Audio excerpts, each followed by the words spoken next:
හරි. මේ දවස්වල ගොඩක් මිනිස්සුන්ට තියෙන ප්‍රශ්නයක් තමයි ලෝකේ ඕනෑ තරම් ඉන්වෙස්ට්මන්ට් කරන්න පුළුවන් තැන් තියෙද්දි ඇයි අපි ක්‍රිප්ටෝ වලම ඉන්වෙස්ට්මන්ට් කරන්නේ? හරිද?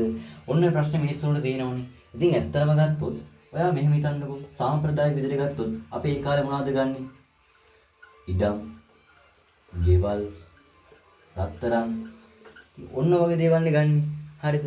ඇත්තටම අපි රත්තරන් ගමුකෝ.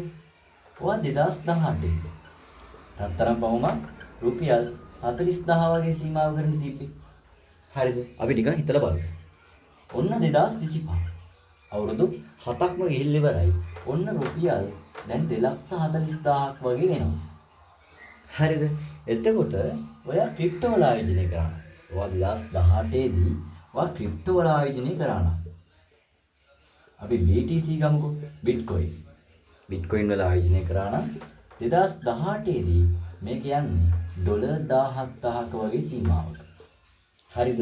ඔන්න එතකොට අද 2025 අවුරුදු 7ක්ම ගත වෙලා ඉවරයි.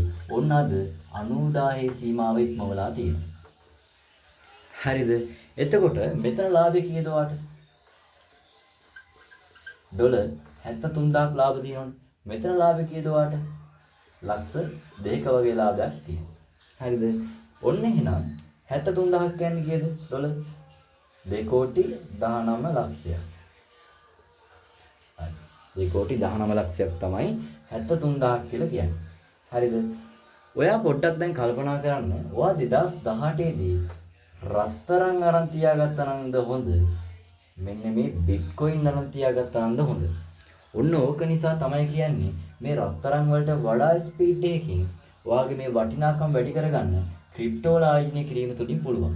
එහෙනම් වඩා සාර්ථක ක්‍රමය තමයි බිට්කොයින් වල ආයෝජනය කිරීම. අන්න ඒක නිසායි මිනිස්සු මෙච්චර ලොකු ඉන්වෙස්ට්මන්ට් කරන්න පුළුවන් තැන් ලෝකේ තියෙද්දි මෙන්න මේ බිට්කොයින් වලම ඉන්වෙස්ට්මන්ට් කරන්නේ.